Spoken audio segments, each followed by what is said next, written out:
It's time for Pot of the Dead.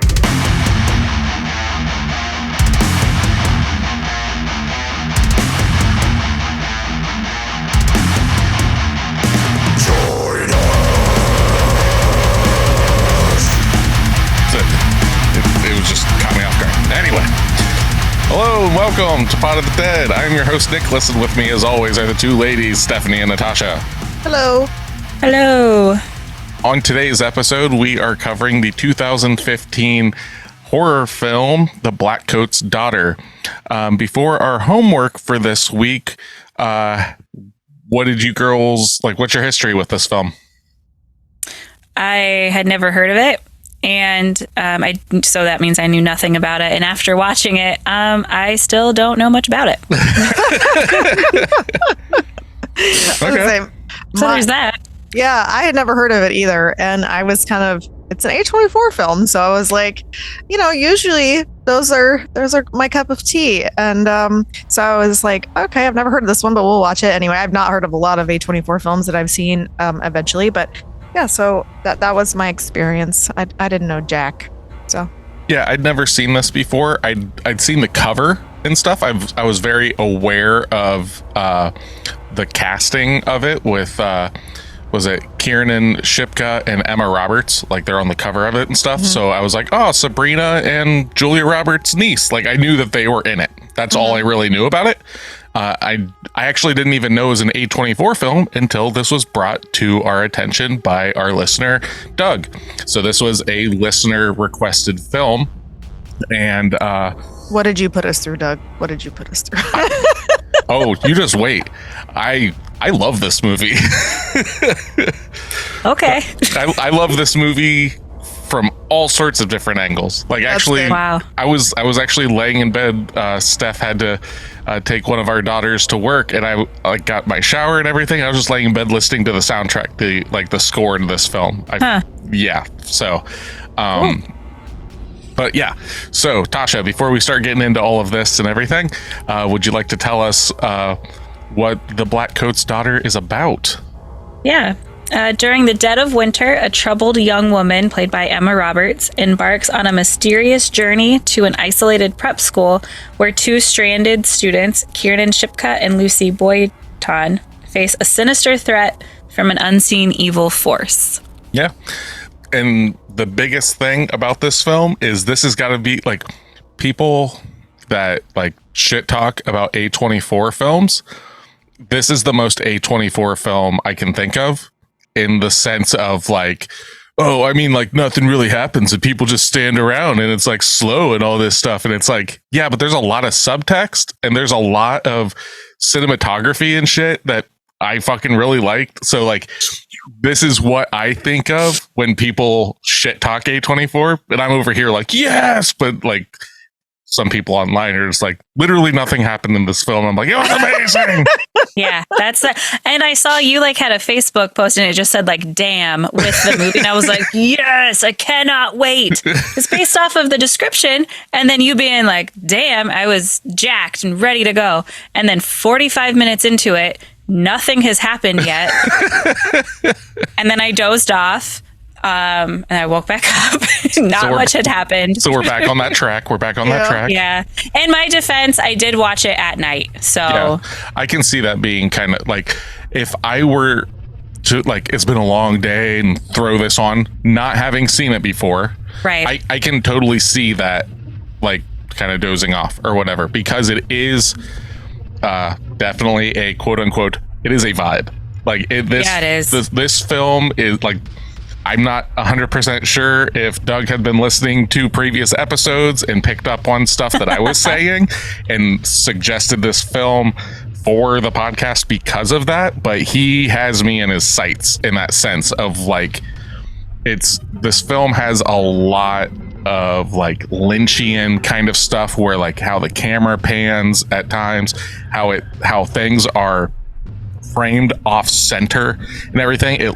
There are certain shots in this film that feel like a Polaroid that's been shot, but not well framed. Does that make sense? A house is it's too far panned up and stuff like that. And all of that stuff with the score and stuff in this film is I can just like bathe myself in this kind of stuff because I'm just like, oh, it's so unsettling, like purely unsettling. The whole movie was like that. It was like kind of waiting like to see what's going to happen next, but like not high tension, but like this like low bass that you're just kind of like, what's happening next? And then part of the time you're like, I have no fucking clue what's going on. Yeah. It was a lot of the time. The closest thing I can think of to like compare it to is like if you've got like a nail that's like busted off like a bout and you have to pull it off. It's got to come off. You know it's going to happen. You're slowly doing it and you're like, it doesn't hurt yet. It doesn't. And then it finally hits that like spot where like it'll start to bleed. And you're like, oh shit! Oh, I'm already too far. Like that's kind of how this movie feels. It's like you know it's a horror film. You know, like so you're just like kind of like it's uncomfortable. What's going on? Something's gonna happen. So like, and then it finally goes. And upon like the reason I really like this film is how long it's sat in my head since I watched it. Okay. Like we watched this, I think 2 days ago, and it's been just cycling in my head. Not necessarily the narrative, but like just the vibe of it. Like I said, the cinematography, the tone, all that, the isolation of it, all that kind of stuff like speaks to me so much. Okay. But yeah, so this was shot in Kemptville, Ontario, Canada, at the University of, I'm going to say it's Gulf. It was their agriculture campus. They shot it in February, and it was the coldest. It was the coldest weather in recorded history there. It was negative 35 degrees. That's nice. So there are scenes in this movie where Emma Roberts is outside acting her ass off. Negative 35 degrees. Wow. It's fucking crazy. So, that takes place at this Bramford. It's not a university; it's a boarding school. Yeah. And something that I find interesting is because there's a lot of subtle nods to things. Bramford is also the name of the notorious apartment building that Guy and Rosemary move into in the film Rosemary's Baby. So. Another interesting thing, this film is written and directed by Oz Perkins, who comes from very high fame family lineage in horror. His father is Anthony Perkins. You may know him as Norman Bates from the original Psycho. Okay, that's cool. So that's his father. His brother, amazingly named Elvis Perkins, is the man who scored this film. So he had never scored a film ever. He basically was like he's a folk musician. He's got a couple albums out, and his brother was just kind of like, I know the vibe that I'm going for, just kind of do this. And he, in my opinion, really knocked it out of the park. It's got very like Trent Reznor feels at times, some Akira Yamaoka from Silent Hill kind of times. Like it's just this brooding, atonal kind of, it very unsettling. Like, you know, to most people, me, I'm just like, oh, this is it. This is good stuff. Lull you to sleep. Oh yeah.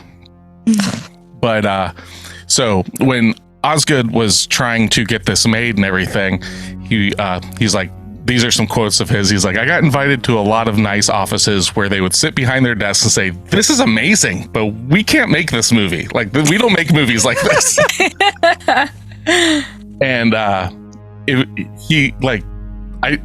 watched a few interviews with him and the three ladies that like basically star in this film, and their like chemistry altogether is really interesting.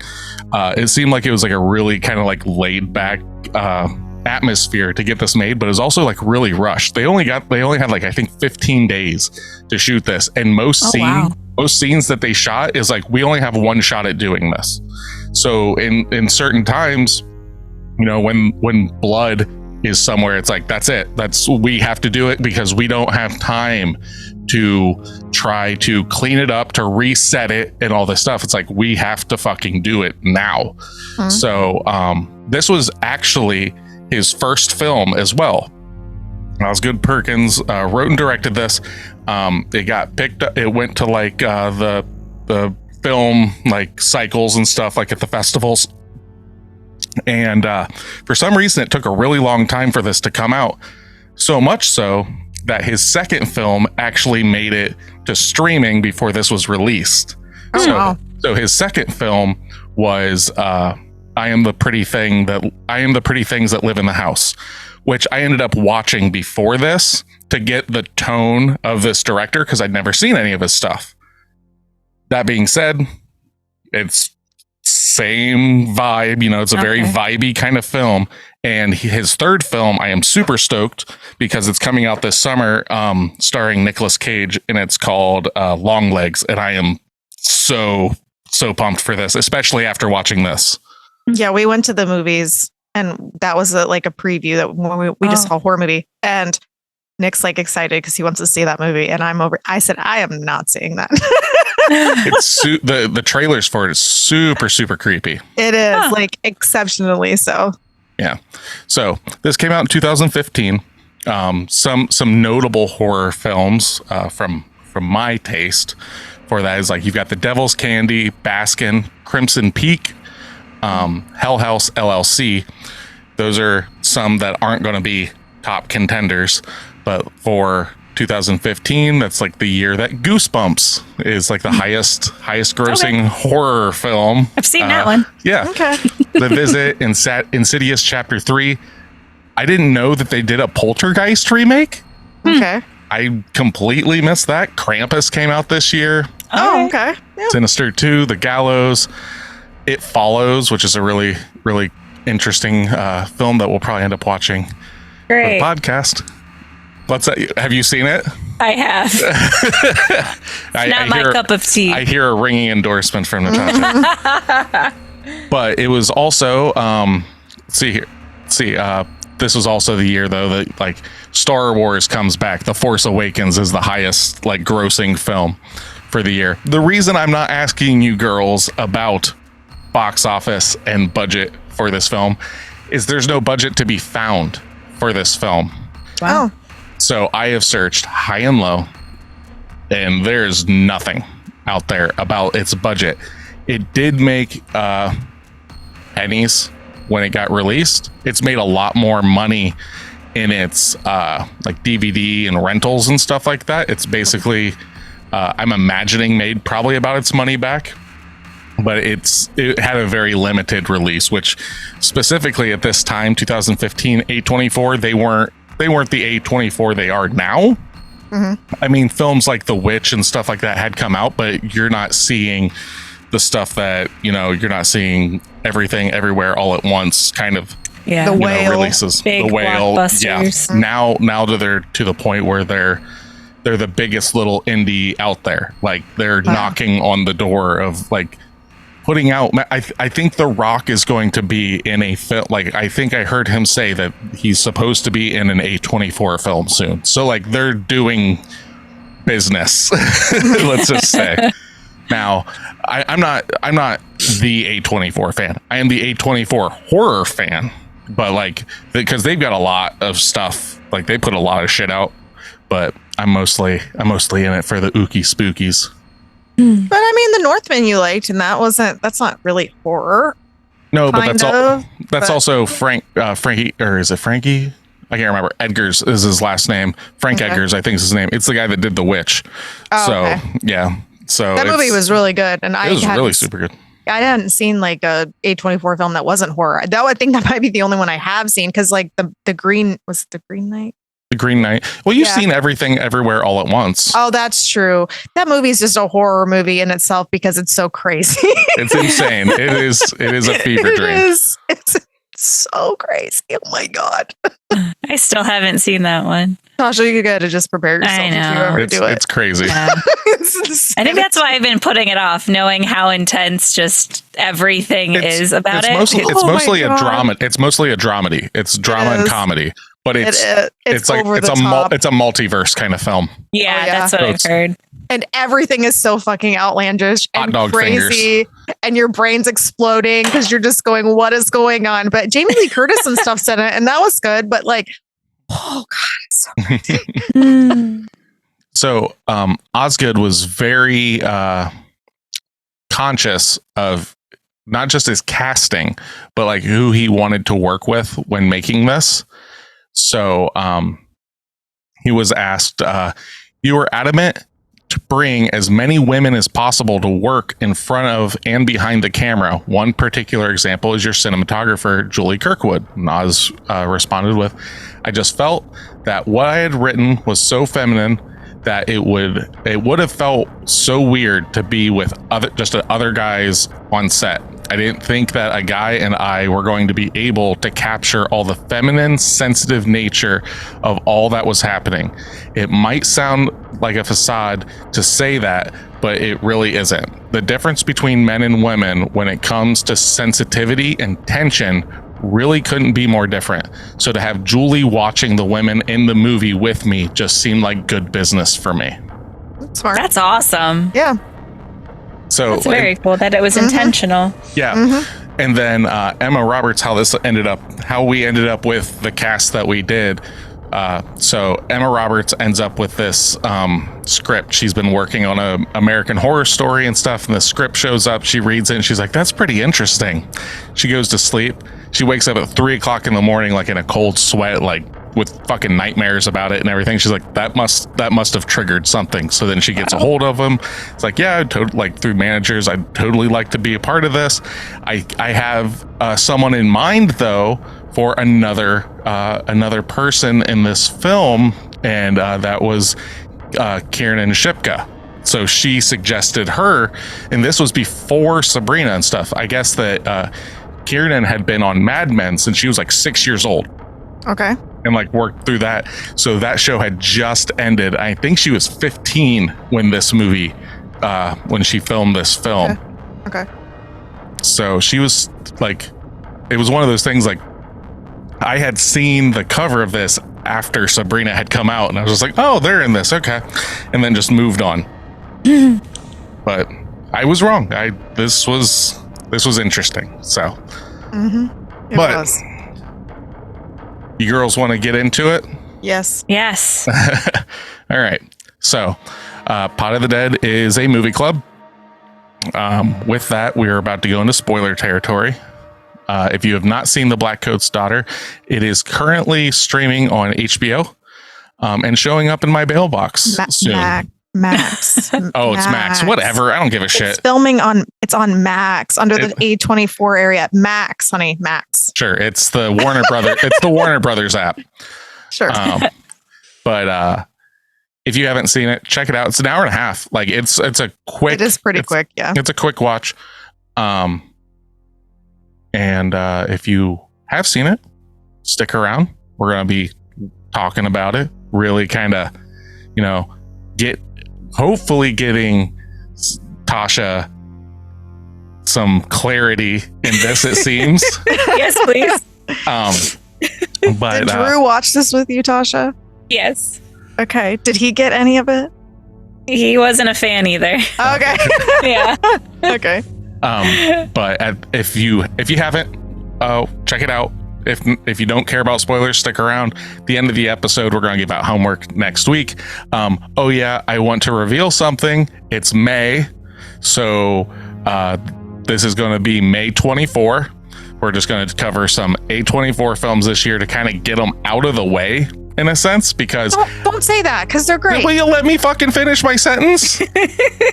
Okay. Get them out of the way a little bit, because I was having such a hard time being like, I'll just make it one a month. And they were just like piling up and everything. There's like, this one's getting pushed back here. I was like, I'll just fucking pile them up in May. We'll just get some of them out, and then we'll like take a month off of A24 films, and then we'll be right back into them, So I'm okay with that. Yeah, so it's May 24, and if they put out a lot of good horror films in the future and stuff, maybe this is May 24. Who knows? That sounds good. I like it. Along with Foreign Film February. There we go. Yeah. If you give me some more movies like Train to Busan, I will so be down to watch whatever you want to give me in February. I'm gonna give you a whole month of Pulse. No, my that was terrible.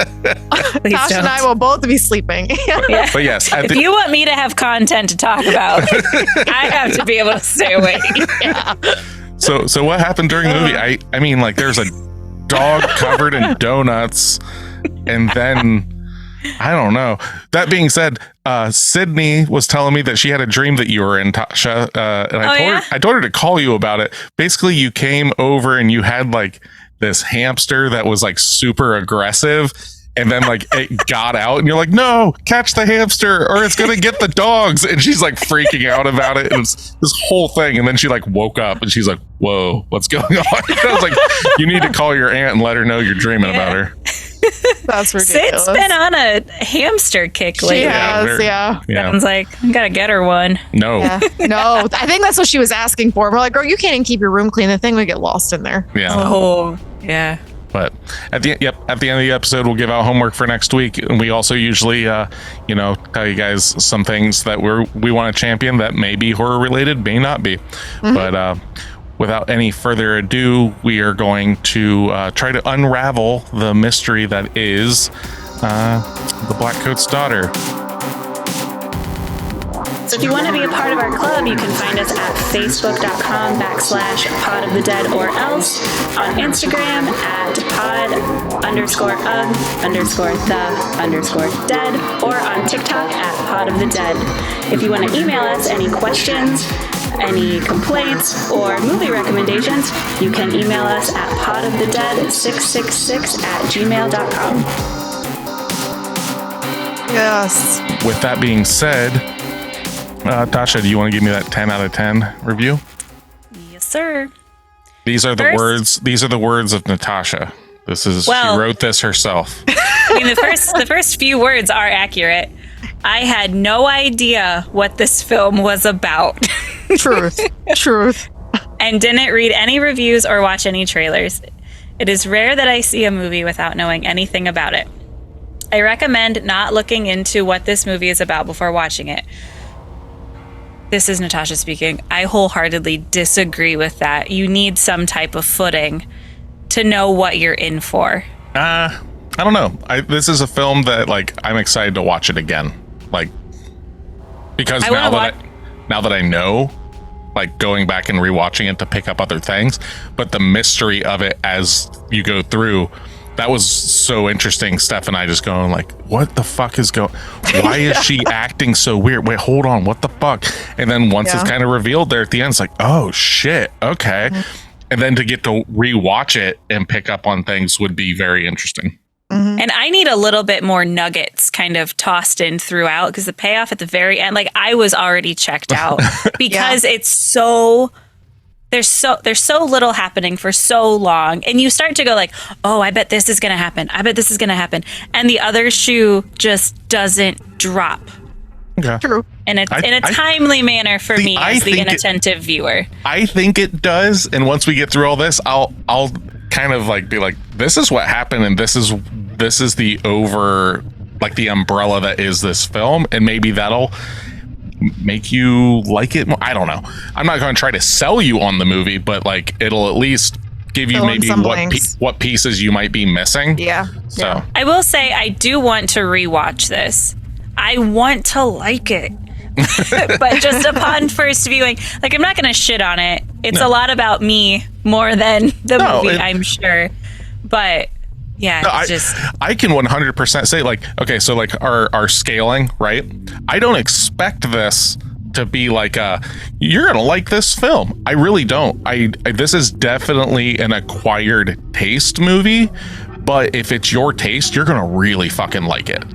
Yeah. But every A24 film, for the most part, is like that. It is very specific. It is very not like this artsy in its own way. And sometimes it's slow paced and sometimes it's fast paced, but it's very specific and very focused. This is so cold though. Yeah, like that's true. Clinically cold. Like that's true. Like the film was actually going to be called February. like, because that's when it was based or supposed to be based or whatever. But then A24 was like, hey, let's like try to, you know, make it a more approachable title. Yeah, make it a little bit more interesting sounding, I guess. February is not a very interesting title. So. Yeah. All right, Tasha, go ahead. Okay. I recommend not looking into what this movie is about before watching. It will be a pleasantly horrific surprise. The cinematography and score give it an incredibly David Lynch mood, similar to Twin Peaks. Yes. And Nick wrote this review, guys. Yeah. I must have. It does, though. From his heart. Yeah. And a very much film noir feel, and oh so unsettling. The camera stills on the characters' faces create an uncomfortable tension and an awkward closeness to what is happening in the film. I felt like I was feeling what the characters were feeling, and it was really scary. I have to mention the score alone was incredibly eerie, which set the mood magnificently for this film. I felt the score was so well matched that what was happening in the film almost the same degree as the score as The Shining. In fact, the build-up from the film reminded me a lot of The Shining. Nick, how do you feel about that? I can see that, especially with the coldness of like the whole. I didn't even make that connection, but yeah, like because this film, the isolation, the cold, the 100%, and it makes sense that like you girls. I don't know about you, Steph, but like how it seems not so on board with this, because this movie reminds me of how a 70s horror film is. And The Shining was shot in the late 70s. It came out in 80. So it still has those hallmarks and stuff, but like it's got that feel to it, but shortened instead of being a 2-hour 70s horror film. If we're going to compare it to The Shining, I think more happens at a more like steady pace in The Shining than it does with this. No, I get that, but I'm like the score. I get the very purposeful, interesting shots. Like The Shining has shots that are just people rip it off all the time. And this movie, like I was saying about like the picture, like the pictures that aren't perfect, like all that stuff. That's what sits with me. It feels like pictures that a stalker would take. Gotcha. Just off kilter. Just sneaking out to get a picture of something. It feels wrong. Like you're seeing it and you're like, that's not right. And it consistently does that. Okay. I like that every viewer can have a completely different experience because the storyline is a bit vague. Yep. Not to the point where you not to the point where you have no idea what's going on. Yeah, rather Tasha. you are. Yeah, see, I did not write this. Rather, you are eagerly grasping every hint thrown in your way, and I missed a bunch of them. I felt like I wanted to figure the plot out before it was ultimately revealed, and I kept trying to, but didn't manage to, which was refreshing, especially because it wasn't a huge plot twist with a crazy 180-degree unexpected turn. It made sense afterwards, and I was completely satisfied. This is a slow burn with a buildup of dread that quite literally gave me anxiety. I think the pacing of this film might turn off some viewers as there aren't many jump scares. It is so incredibly dark and ominous. If I had seen this a couple weeks ago, it would have made it to the top slot for sure. This movie psychologically scared and probably scarred me, and I have a feeling it will stick with me for quite some time. I'm still like, quote, what did I just watch? End quote. And of course, I watched it when I was home alone. Ooh. I think the negative reviews are by people who expect a lame horror movie with jump scares where everything is spelled out to you and you don't need to think much while watching. End review. Yeah, and like some people likes that, so that's fine. I can 100 like there are very few people that I can think of right off the top of my head that I would suggest this film to.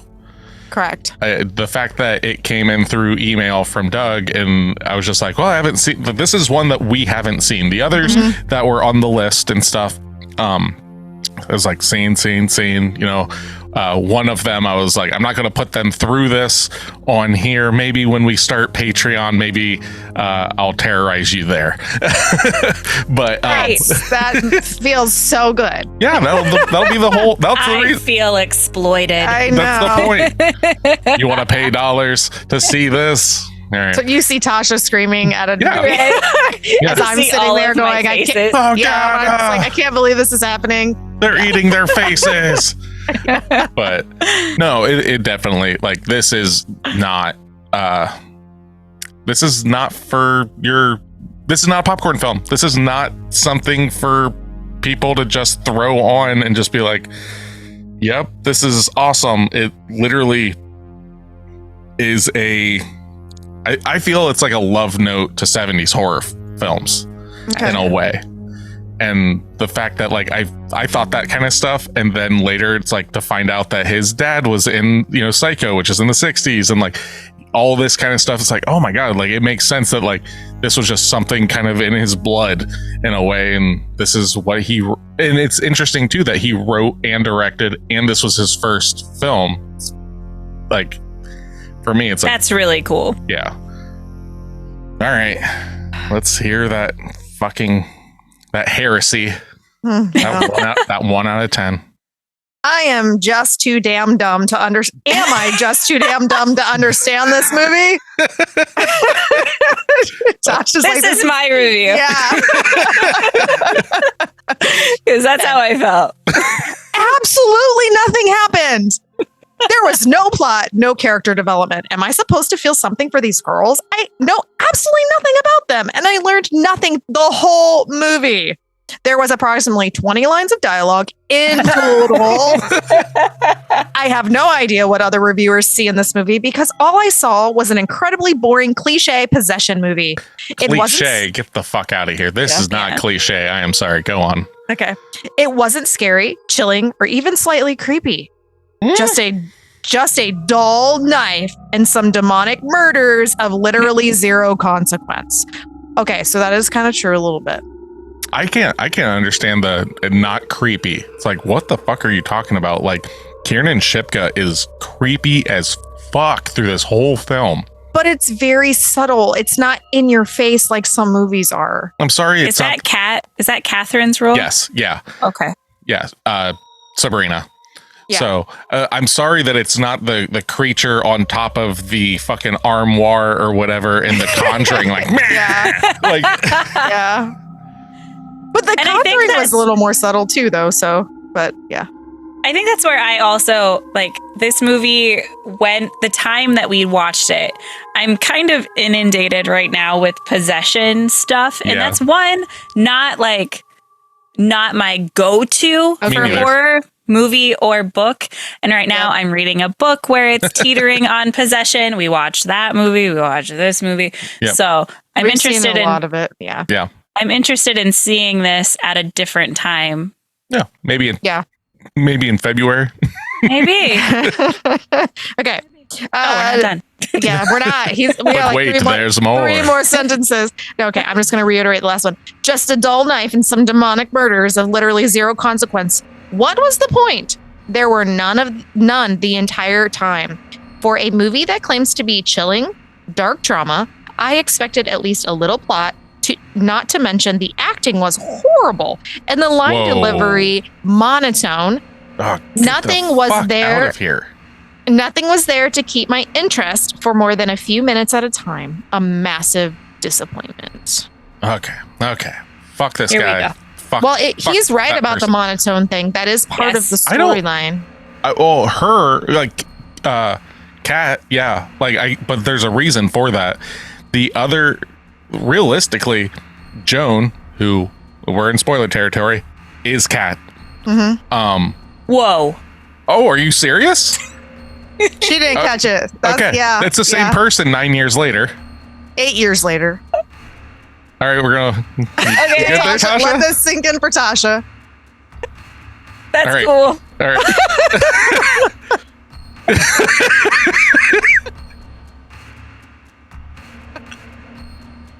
All right, Are we continue. good? You good?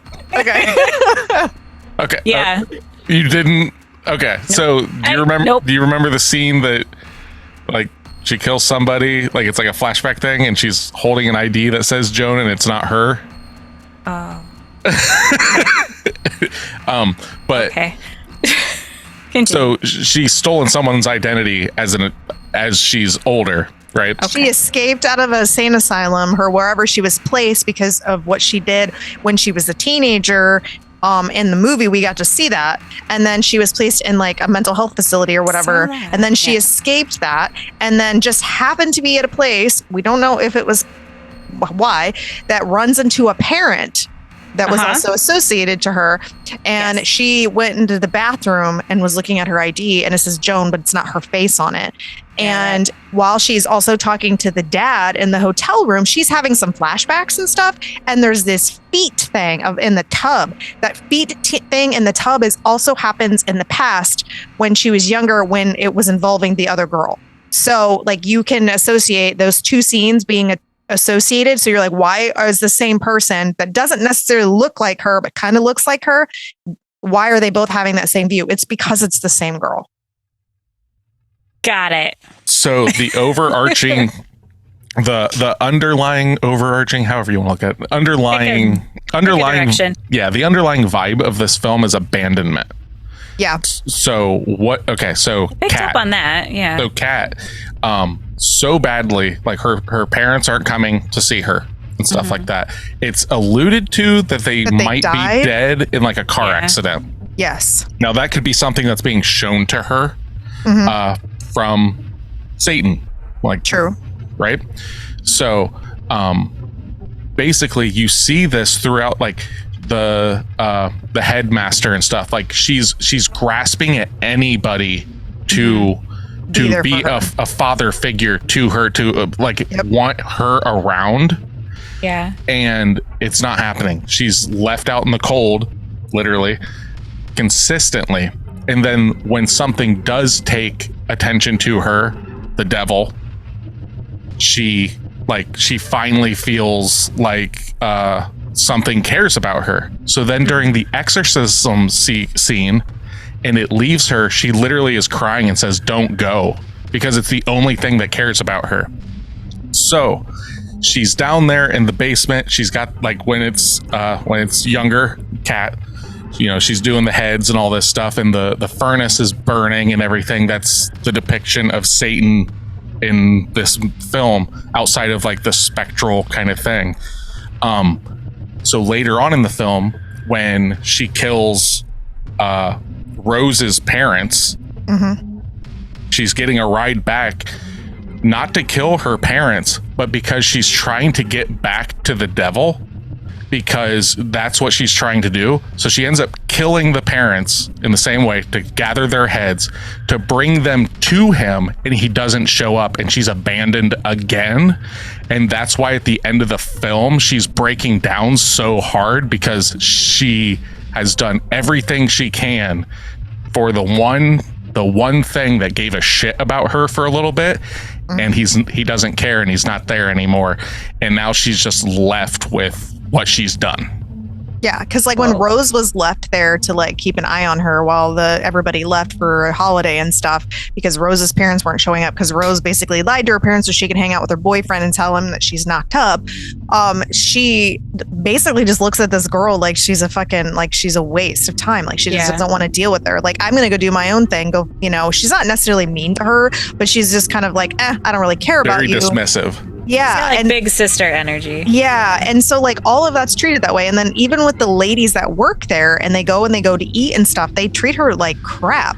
And it's like she's constantly like, this is the only thing that she's gotten that was like warm in her life. The other thing that you notice early on too, besides the bathtub like flashback that is associated, is when she's standing as the older version of her as Joan, she's standing in the bathroom at the hotel where the dad had gotten her a hotel room, and she has a scar on her shoulder.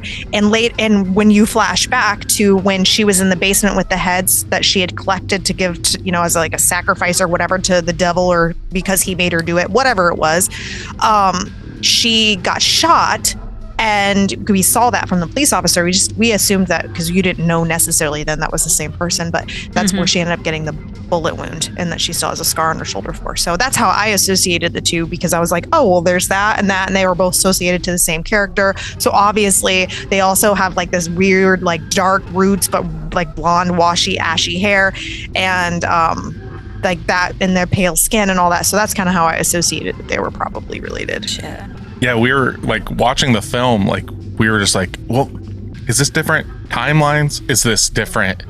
Like we were trying to figure it out as it's going along, and it wasn't until like basically the diner scene. Yeah, the diner scene that you're like, oh, okay, all right. Like once you figure out that Rose is their daughter and that she died and stuff, you're like, oh fuck. So that, like when you're saying like the second the shoe never dropped or whatever, that was the shoe dropping for me. And I was like, oh no, we're gonna see. Oh, like instantly I was like, oh no, like is Kat going to kill her? But even then for me, I wasn't 100% knowing that Kat and Joan were the same person until they're like driving back and she's like, I'm going to be sick, because she just wants to get out of it. She wants the car to stop because she's getting close to the school and she wants to go back. And I was like, oh fuck, it is her. And then she slices their throats and stuff like that. I'm like, Jesus Christ, like it's the same fucking person. Like, Got it. so that was lost on you. Okay. It's fine. Yeah. A lot of it was. Yeah. But well, now you know that, so you know exactly. Like, watching it the second time will be a completely different experience. Correct. And that's what I'm excited for, is to watch it again, because and that's like of that. The Witch. I equate this to The Witch a lot, because that movie seemed like a lot of nothing, but when we talked about it and delved into it, I grew to like it a lot more. Yeah. Because of all of those undertones. And like my name for the podcast fits me to a T. I miss, unless it's a concept that I already have some history knowing, and the movie could be really kind of like existential or whatever, but I have a feel for what's actually happening, then I can get into it. I can get those little pieces that you're picking up on, those undertones. Yeah. But going in and having no idea what direction really to go in, a lot of that gets missed because I'm just processing like what the fuck is happening. Correct. And not like honing in on those like intricacies, like the minutia of the movie. That's so important. Very, yeah, and it's one of those things where I think it was Steph's review that she read, where it was like there's like 20 lines of dialogue, you know, and it's like realistically, like there's only like, let's say 20 lines of dialogue. Not much is actually told to you through dialogue. So much is told to you through body language, and like there are scenes in this movie. I read something. I wish I could. I tried to find it again, but Osgood was talking about how he writes a script. He writes it as if it were a song. So there are motifs that keep coming back. So like in this movie, there will be like a scene, you'll see it, and then you'll see that scene again, and it's a little bit more expanded upon. So the movie's in a different view. Yep. So the movie starts with like Rose getting her picture taken and everything, and like that's how it starts.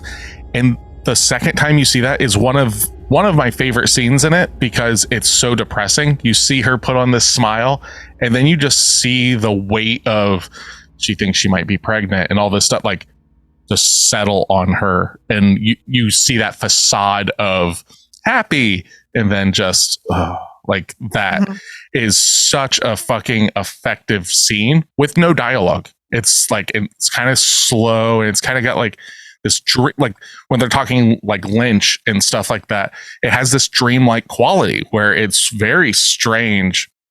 And then my other favorite scene in this, and I think it's fucking phenomenal, is when the headmaster and the officer find the two ladies dead, because it's them at the door, and then they're knocking, and then camera just like follows them. You see them walking outside the windows, get to the back door, and when they open the back door, we finally get to the doorway, and you see just a little bit of blood splatter on the wall, and you're just like, I knew it was going to happen, but you didn't know how the reveal was going to be. And that reveal, I think, was phenomenal because like you just see the reaction of them as they walk in. They're just like, oh my God. Like, and then you later on see the scene happen. Yeah, but they play it in 3 parts, and that's what's the best. No, actually, it's kind of almost 4 parts because they give you like the little nugget, like when they're in the kitchen and they're getting ready to make dinner, and she pulls out the drawer and it's full of knives, and they pan in on that, and then they have dinner, and then the ladies are fucking mean to her, and they start like scolding her because she's not doing Jesus-y stuff enough, and so she and then that's the handprint, and then the walk around. And then also the other part I liked is that she's out there shoveling during like this, and she knocks on the house and the door's locked and she can't get in. And so like, you're like, what the fuck's happening? Isn't that the house they just had food in? Like, why is she getting locked out? And so she has to go back to like the main building or whatever. So there's all these little things that all come back and play into the exact same location, but you get different views of it from every single time, especially like with the actual murdering time. Well, here's something that just kind of came to me that I'm wondering if it's just me putting 2 pieces together that actually don't fit. Okay. So Rose is telling Kat, like, did you hear about the sisters? That there's no hair on them? I hear they worship the devil, right? Yeah. And then the devil is telling Kat, I'm not going to say the word, but it's like, kill all the C words. Yes. So do they worship the devil? And now the devil's telling her to just kill everybody here? Like, is that like, are we to believe that? Or is the whole, like, did you hear they worship the devil? Just some bullshit like school, whatever. Because since the devil is very real at this school, and she's like, did you hear this whole thing? Like, is there some validity to that? Or, okay. Think about this though. When we see that scene again, they say that they show us that scene twice, right? Like I think I'm recalling that. The second time that we see that scene where she's telling them that they don't have hair on their body, the black, like ominous thing is behind the character that's telling us this. So maybe he's telling it through that body, like telling that story. There was a lot of that in this film that I was like, is this actually happening? So there was so much of Joan when she was like with the father and stuff like that. I was like, is this actually what's happening? Or is this what she thinks is happening? Because when she's in the hotel room in the towel and stuff, and he's talking to her and stuff, there's all this tension built. And there is a look that he gives her at one point that is very like sexually suggestive. And like you can feel it there for a second, and then you can almost like feel this like brush it off thing. So it's one of those like, is he actually being like that, or is she feeling like that? So there's a lot of that, like, I don't want to say disconnect, but what do you call it? Like like you can't trust the narrator, like like that kind of feel to it. Yeah, like I love that kind of stuff because it's not so cut and dry. You can take so much out of it and be like, well, this is what I think. This is how I feel. This is what I got from that scene and this scene. Okay. I do suggest if you watch this, or at least this is what we had to do, was to put, when they're doing phone calls, put closed captioning on so you can actually hear what they're fucking saying on the phone calls. Yeah, the phone. It was a pain in the ass. Yeah, the phone calls are very, very distorted and low. Sometimes the score in this film is battling with the dialogue at times. Like, I don't know if that's on purpose, if that's just incidental, if I'm getting old and deaf. I'm not sure. But yeah, like we definitely about halfway through the film had to put on subtitles because it was just like, wait, what the fuck's... It wasn't like I didn't understand what was going on. I could hear them, but I couldn't hear what they were saying and stuff. So I had the same problem, but I almost wonder if it's our TV. Yeah. It wasn't. It could have been like the way our TV was portraying it or something. I don't know. It could just been the movie. I don't know. It was a little... It was muffled on my end. Okay. Yeah, it was muffled here too. It was a little weird. Yeah. I just chalked it up to them using like the old phone in a lot of the scenes. That's true. Yeah. Like it was intentional. Yeah. But I never thought to do subtitles. I just thought it was like you weren't necessarily supposed to hear it, or like what was being said was kind of just like... No, it was I didn't know there was any there's words and how the words are done too. Cause like, so one time, it's like the film starts with her talking on the phone. She's like, "Daddy," and it's just like, "Sorry, we won't be able to make it," or whatever. But it's not like just a normal voice.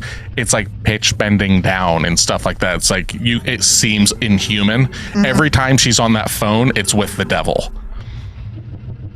So like later on, like she walks to it, and that's when it's like, kill them all. I'll just say it's like that. I picked up on. And you can see her body, her like it's like she's been taken over or something, or she now feels that she has a purpose or something, because her body language changes at that point.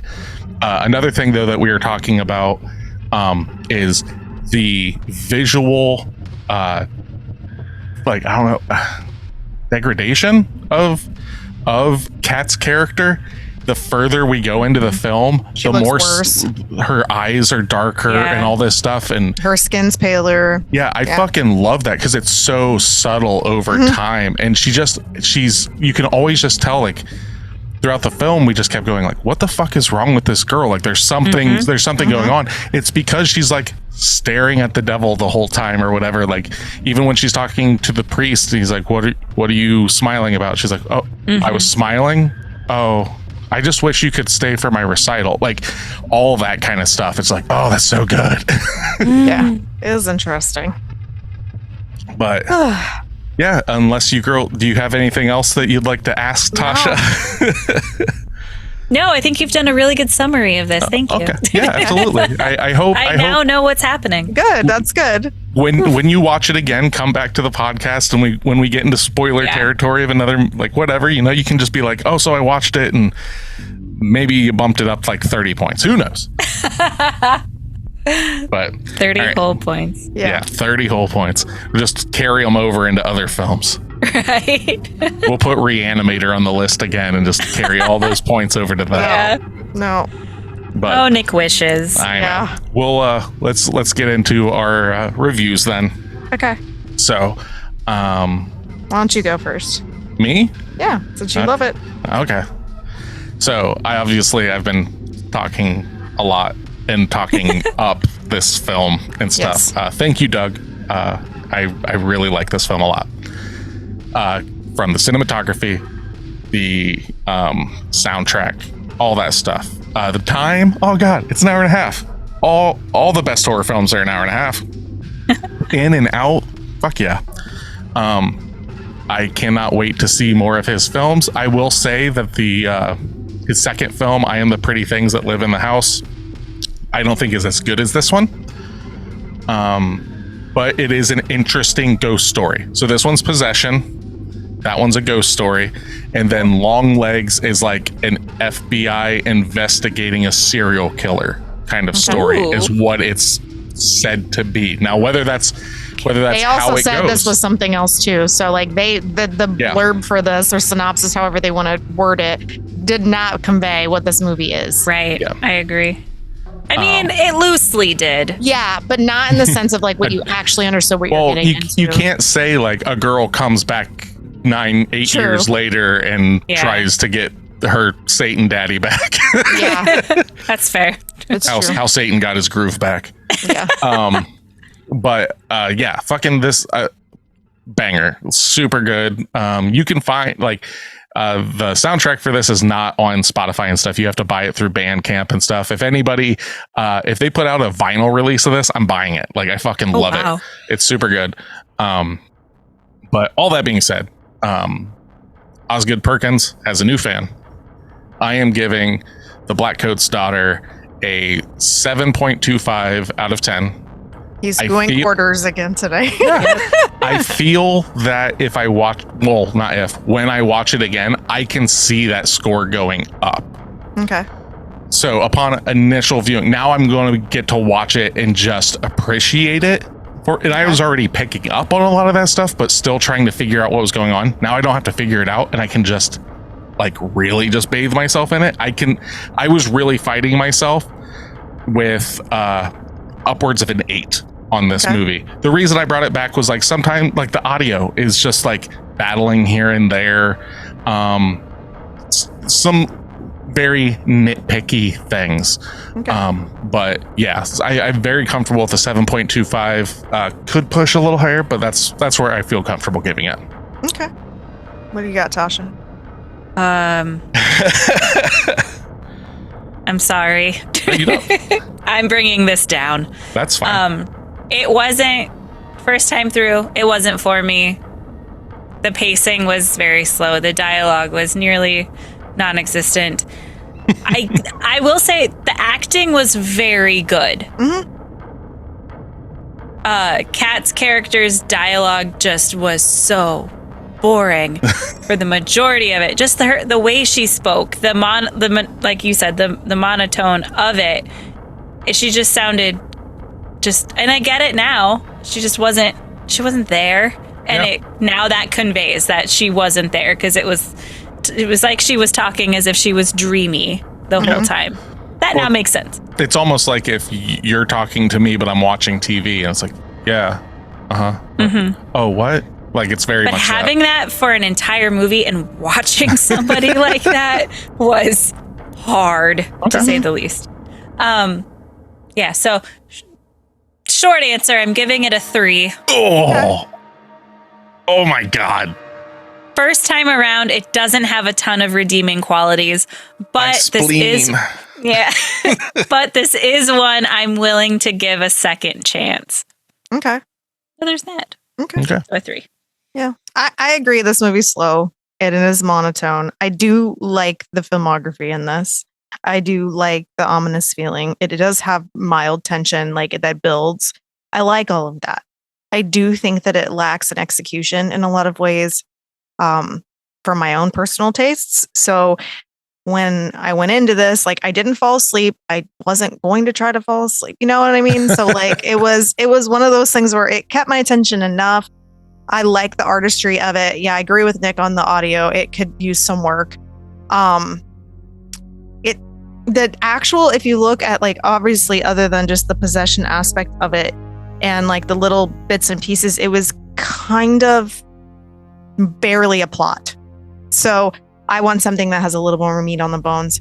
Not like a fantasy film. It doesn't have to be that descriptive and that intense, but it has to be something more than just this little plot. So I was struggling with what I was going to rate this. I'm going to give it a 5 because I would watch it again, but I didn't love it, and I would give it a chance again, but I didn't hate it. So a 5 is middle of the road. Yeah, literally. Yeah. Yep. So what's that give us, Tasha? That gives us a 551. Just good. Yes! And that's with rounding. Yes. So otherwise it's a 50.8. But we're gonna round up and give it a 50. You know what? Well, 51. You know what? You're more than likely gonna like this. No, you're not.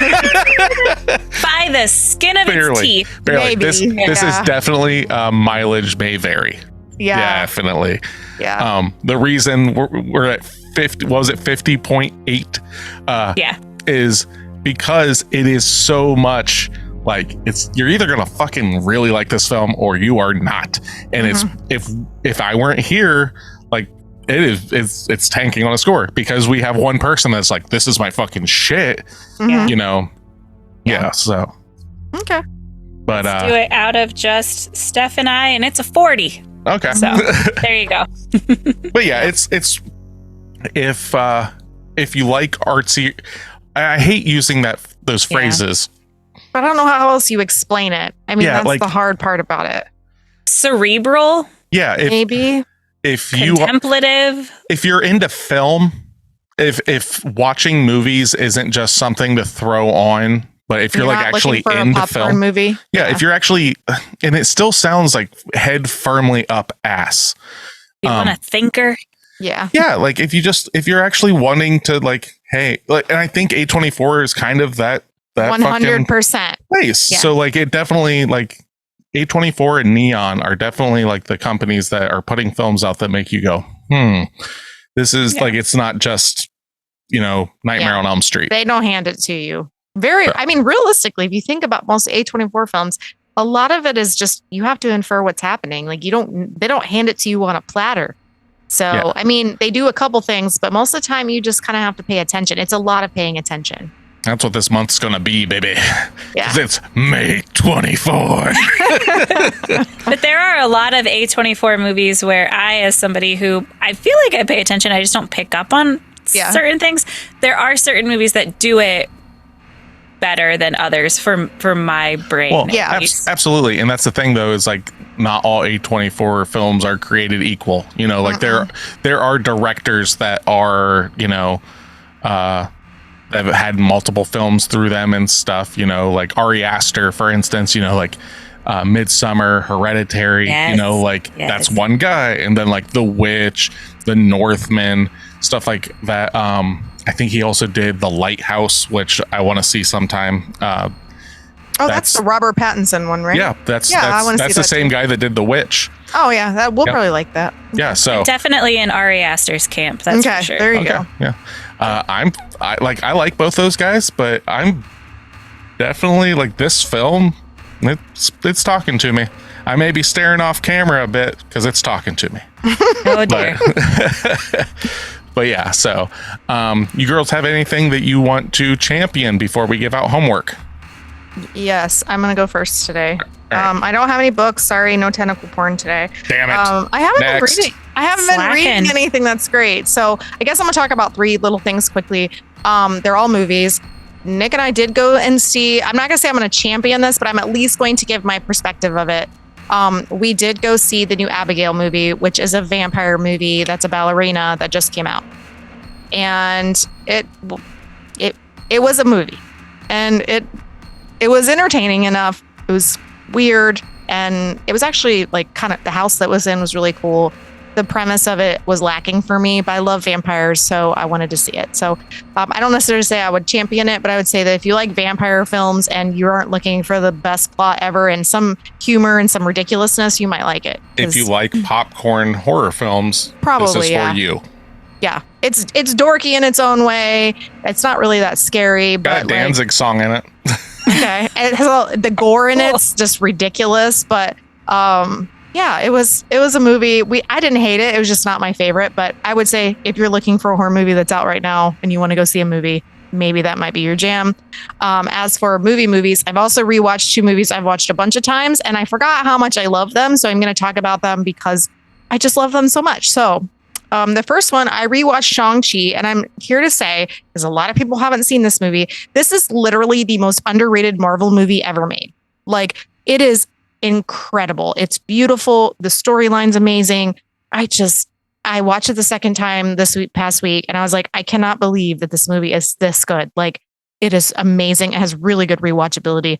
I just loved it. And like, I love Marvel movies, but this might be one of my top 3 of them. So of like the MCU world. And then Nick's going to love this one. So yesterday. No, I'm not. I already know what you're going to say. I know. So we're going to go ahead and mute your mic now. No. So yesterday, Noelle came home and her boyfriend was with her, and he had never seen Avatar. And she was like, "You've never seen Avatar?" And he's like, "No." So Noelle's like, "We're going to watch this." And I walked in the house, and sure enough, Avatar's just starting. And I'm like, "I'm joining you," because I haven't seen this, like the first one, in a long time.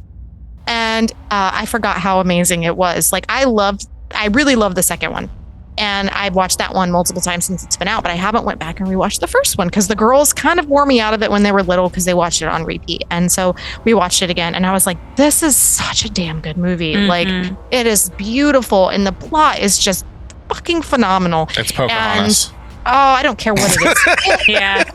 I'm with Steph on this one. It is just incredible, and I love it. So it gave me the chills just watching it again because I was just like, I cannot believe that it still holds up for me, even though I haven't watched it in forever. And Noelle was like, I really like this one, but I still think the second one's prettier. And I'm like, it is prettier. I agree with that, but I like the starting of the storyline. So it was a really good rewatch. So obviously, if you live under the deepest rock in the core of the earth, you've never heard of Avatar, but give it a rewatch because it's so good. So I got a chance to watch it in 3D after, like, right before the second one came out. Oh man, that's so amazing. I got to see it in theaters for the first time many years later.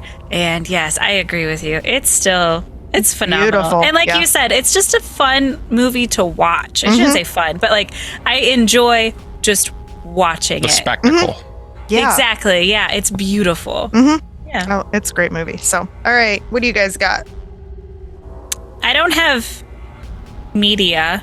Okay. I can't think of much that I've consumed this week, as it's been a very long week. Very long week. But I'm going to champion the need for and the importance of connection with people in real life. Okay.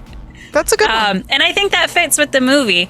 Like, the importance of needing a tribe and making time for those people is extremely important. So if you're struggling with mental health or just a shitty week, and you don't want to reach out to people and you tend to isolate yourself, which I do, Me too. it's important to actually reach out to your friends and do something, which is what I'm doing tonight. Good. So Girls night. that's what I'm championing, is coming home and telling Drew, my partner, that I just needed him to hold me for a few minutes, and then going out with my friends later tonight, because sometimes that's just what you need. If you're a person to isolate, try to branch out and not do that, because That's a Hold good me close, young Tony Danza. Yeah.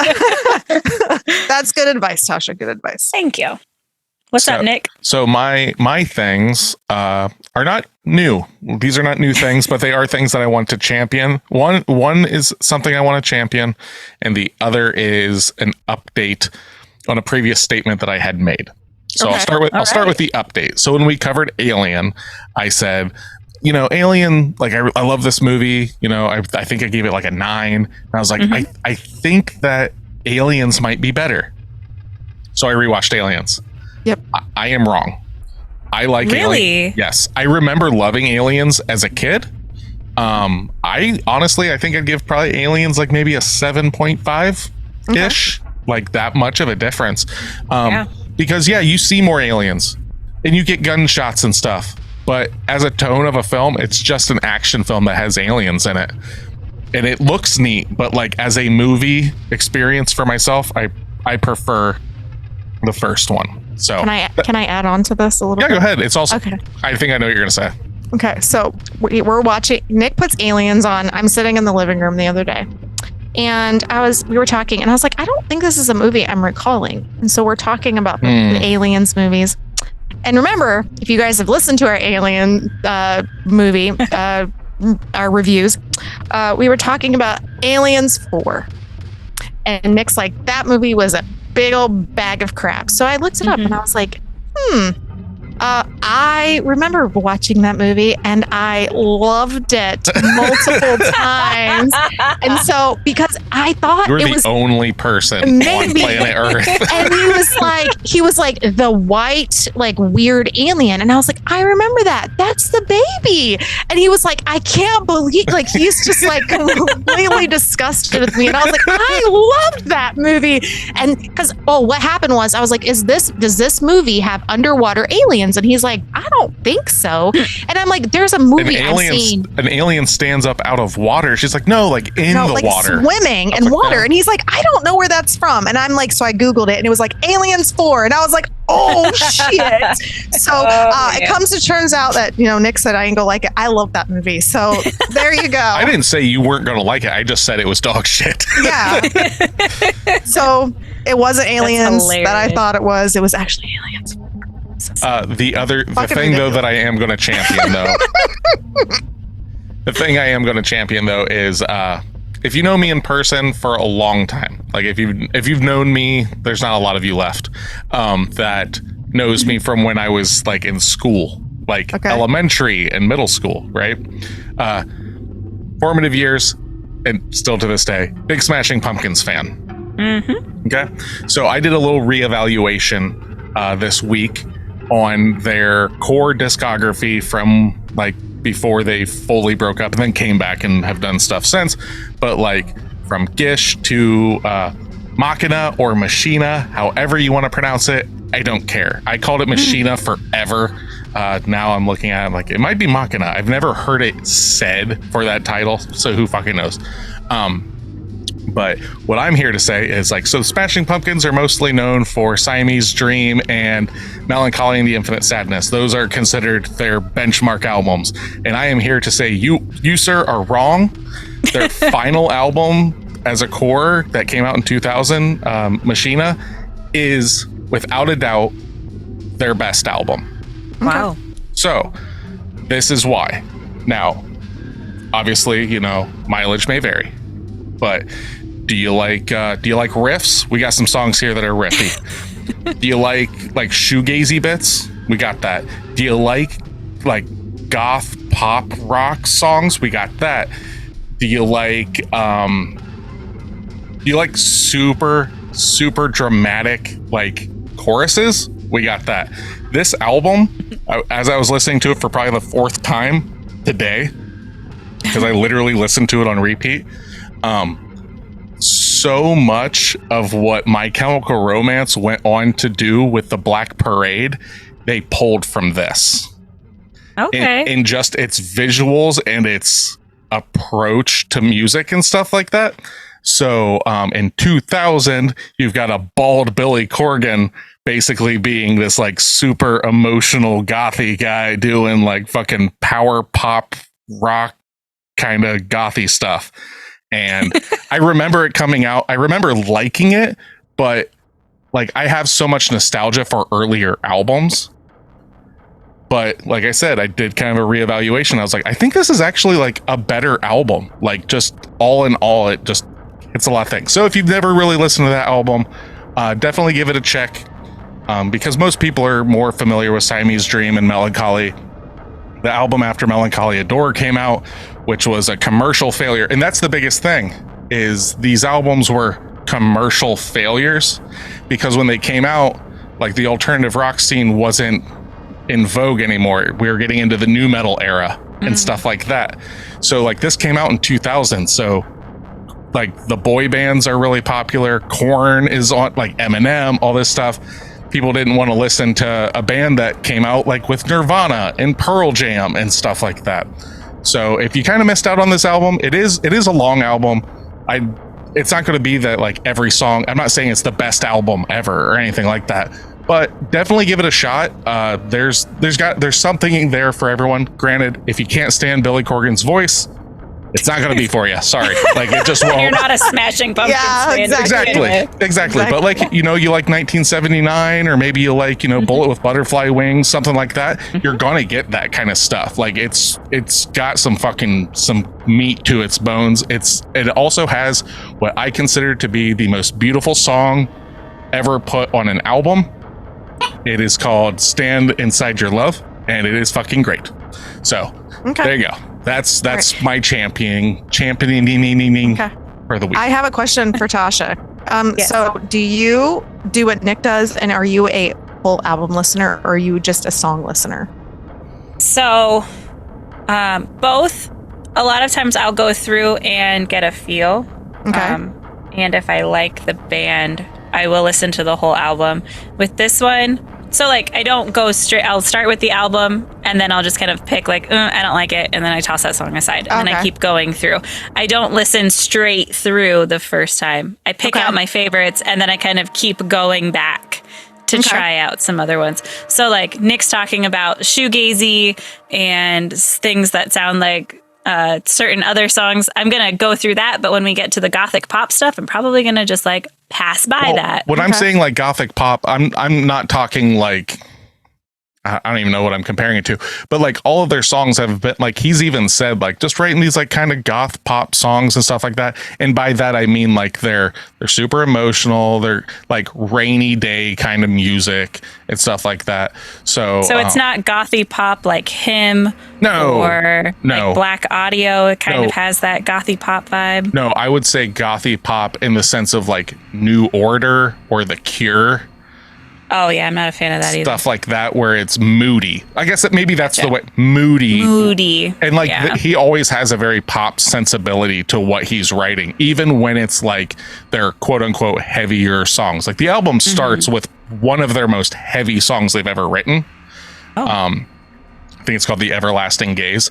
That fucking song rips so hard.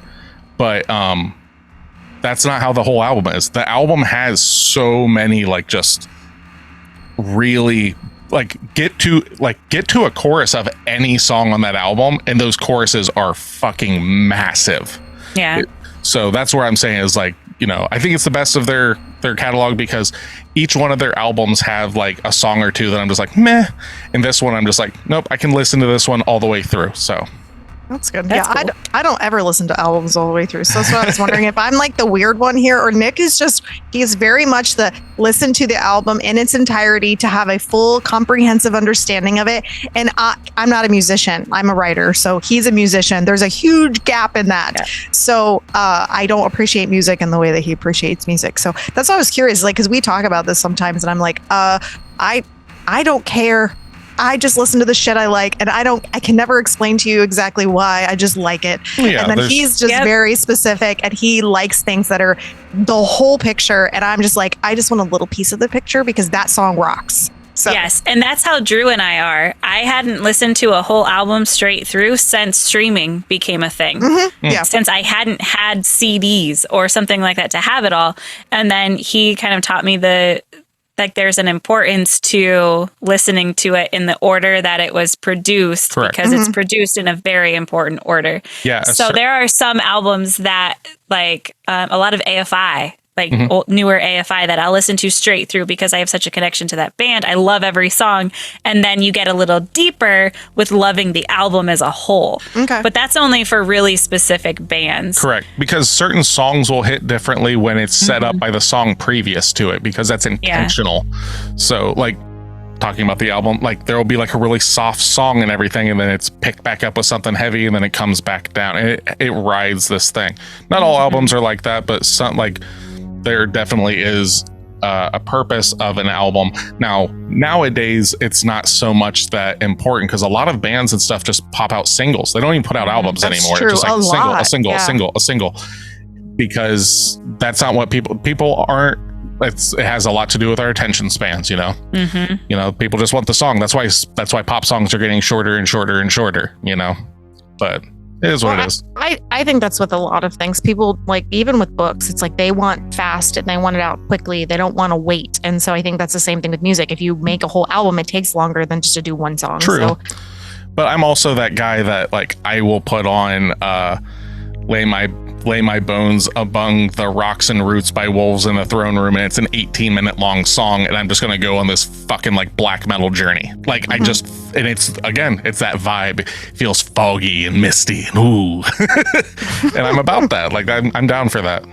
There's a time and a place. Yeah. So all right. Homework time. Yes. and an announcement that we now have our own website, Yes.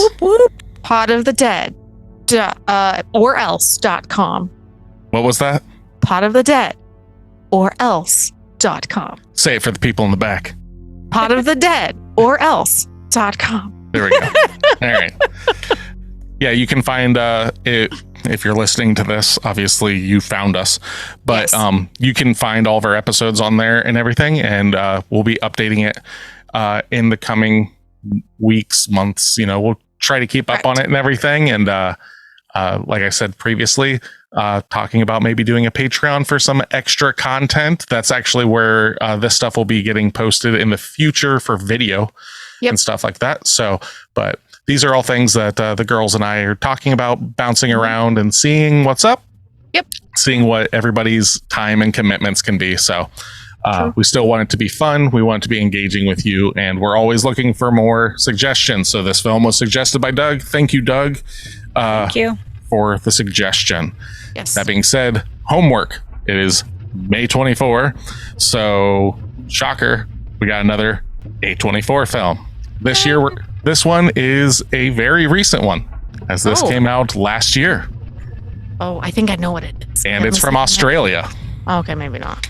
Maybe. I don't know. Okay, tell me. We are going to watch Talk to Me. Oh, shit.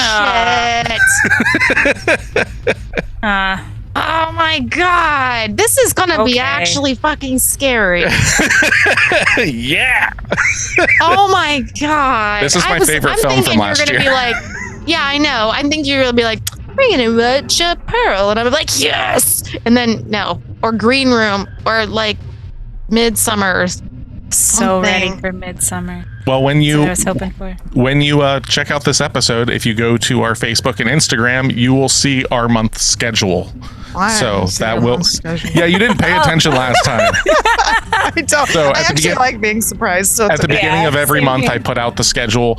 It's not necessarily in order. I haven't done it yet because this episode's not out yet. Oh, okay. See? Time. Yeah, I know, Time. right? We're, Yeah. Forgot that thing. We are in Yeah. the future or the past. Time's weird. Whatever. It's a flat circle. Crazy. Yeah. But yeah, we're gonna watch Talk to Me. Oh shit. Okay. And yeah, so I'm super stoked. This is one I had no desire to ever watch. So Really? thanks, Nick. Yeah. Yeah, it just from what I see from the trailers, I know you talked about it, but like It genuinely scared the shit out of Wesley. So I'm like, and like movies scare him, but like I think this was like top notch. And Nick even said this movie kind of scared him a little bit. So Yeah, Right, this film is the epitome of dark. yeah. So I'm a little nervous. I mean, this as long as it's not another Hereditary, we'll be okay. But I don't know. That's thanks. That's up to you. That's really great. up to you. I don't know. I don't know your life. But So it is on Showtime yes, it's on Showtime Okay. right now. and pay for everywhere else. okay. Yep. So That works. that's what we're gonna do for next week. Why do I always have to pay for the movies I don't want to watch? Oh, hold on. I might have a digital copy. So Oh yeah, Just he don't- bought it, so we're gonna we'll buy Yeah. it. don't pay for it twice, okay? Oh yeah, That I was remember the that. worst. Yeah. Damn Silent Hill. Yeah.